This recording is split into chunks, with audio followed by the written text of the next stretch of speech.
E aí, você tem ideia do que são as heurísticas de Nielsen? Para que elas podem ser utilizadas? Não? Depois que eu te falar as 10 heurísticas, aí eu te pergunto.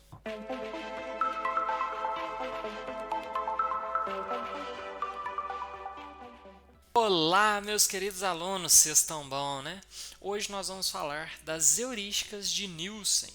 Então, já posso apresentar elas, né?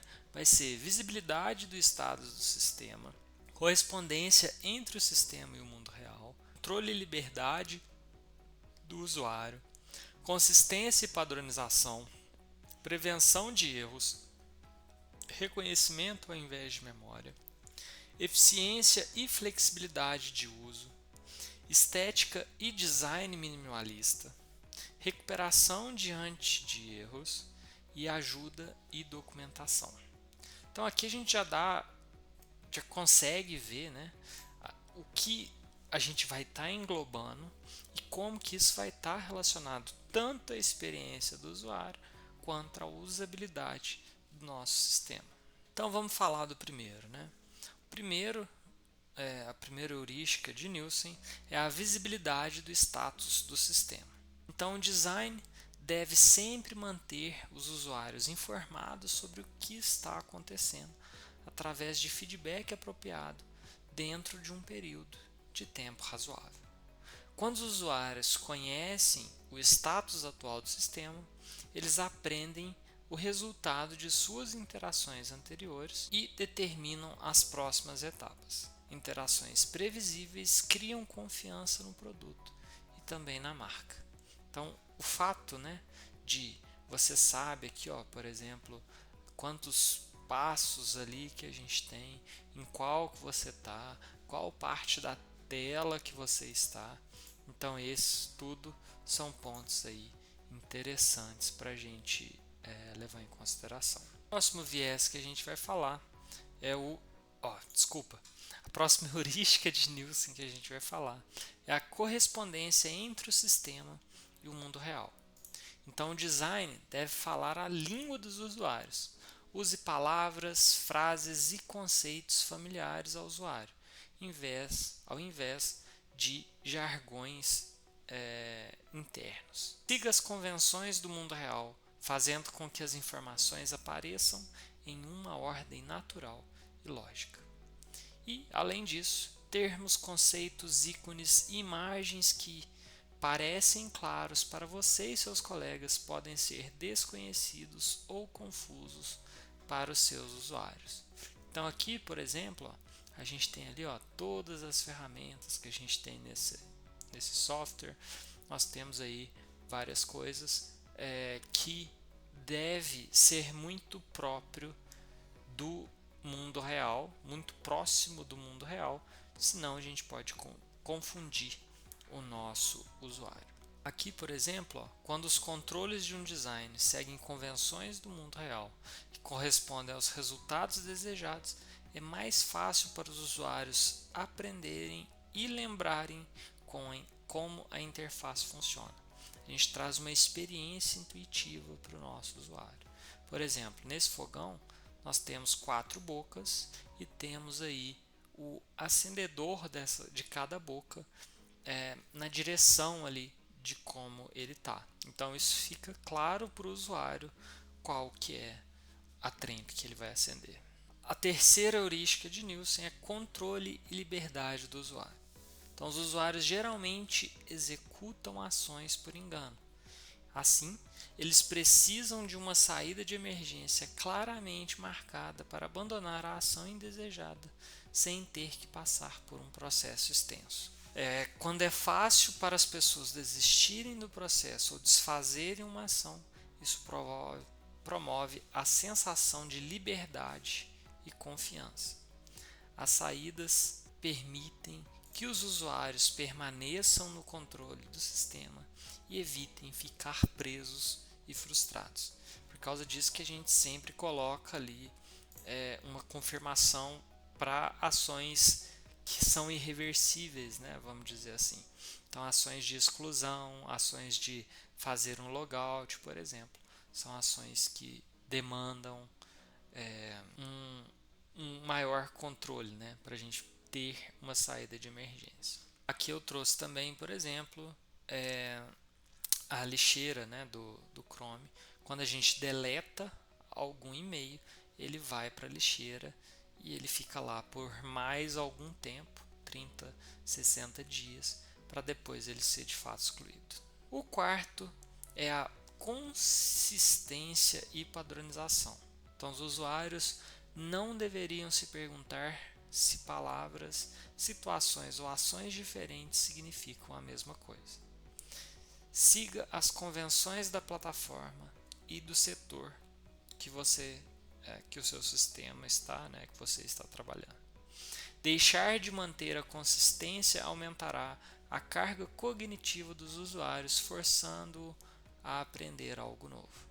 E os usuários, digamos assim, eles são relativamente preguiçosos. Então, é sempre bom que o check-in de um hotel, por exemplo, fique sempre ali na entrada para você não precisar de ficar procurando ali por aquele serviço. A quinta heurística de Nielsen é a prevenção de erros.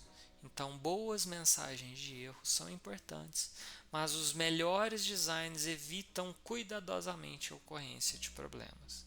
Então, elimine condições propensas a erros ou verifique-as e apresente aos usuários uma opção de confirmação antes de se comprometerem com a ação. Então, existem dois tipos de erros: deslizes e os enganos. Deslizes são erros causados por desatenção. Agora, os enganos são erros baseados em uma incompatibilidade entre o mundo mental do usuário e o design do sistema. Então, aqui a gente trouxe, né, para ilustrar a prevenção de erros, mesmo que quando você começa a escrever, o Google ele já traz algumas sugestões para você, e caso você digite errado, ele ainda assim traz uma resposta para você. Então, esse é um bom exemplo aí de prevenção de erros. A próxima heurística que a gente vai ver é o reconhecimento ao invés de memória. Até trouxe duas frases aí para vocês antes da gente ler. Qual frase que é mais fácil de ter a resposta correta? Qual a capital da Alemanha ou Berlim é a capital da Alemanha? Então, nessa heurística, né, reconhecimento ao invés de memória, minimize a carga de memória do usuário, tornando visíveis elementos, ações e opções. O usuário não deveria ter que lembrar de informações de uma parte da interface para outra. As informações do design devem estar visíveis ou facilmente recuperáveis quando necessário. Os humanos têm memórias de curto prazo limitadas. As interfaces que promovem reconhecimento reduzem o esforço cognitivo exigido dos usuários. É mais importante, né, que você, ao invés de fazer com que o seu usuário lembre de tudo, você ajude ele a reconhecer aquilo ali para ele lembrar. Vamos colocar assim. A sétima heurística é a eficiência e flexibilidade de uso. Então, atalhos ocultos para usuários novatos podem acelerar a interação do usuário experiente. Então, trazer esses atalhos, novatos eles não vão ter acesso, mas a interação do usuário experiente ela vai ser melhor, né? Então, assim, o design ele vai atender tanto usuários inexperientes quanto usuários experientes. Então, permita que os usuários personalizem ações frequentes. Processos flexíveis podem ser realizados de diferentes maneiras para que as pessoas possam escolher o método que funciona para elas. Esse é a nossa eficiência e flexibilidade de uso. Aí a ilustração que eu trouxe aqui, né, é um mapa do Google Maps, onde a gente está em um lugar e a gente quer chegar a outro ponto, E a gente não tem só uma alternativa, né? A gente tem mais de uma alternativa.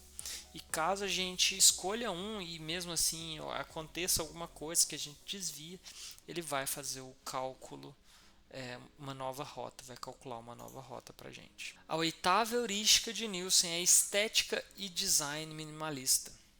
Então, as interfaces não devem conter informações irrelevantes ou raramente necessárias.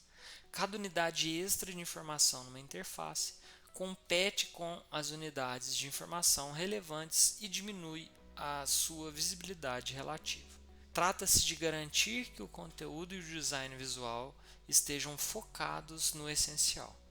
Então, certifique-se de que os elementos visuais da interface apoiam os objetivos principais do usuário. Então, o exemplo que eu trouxe aqui para ilustrar, a gente tem duas jarras aqui, né, dois bules, no qual uma ela tem ela bem mais bordada, uma alça mais refinada e tal, e a outra é o básico, né?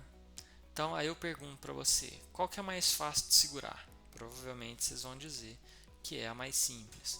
Qual que é a mais fácil de lavar? Como que a gente lava esse bico aqui? Então, tá aí.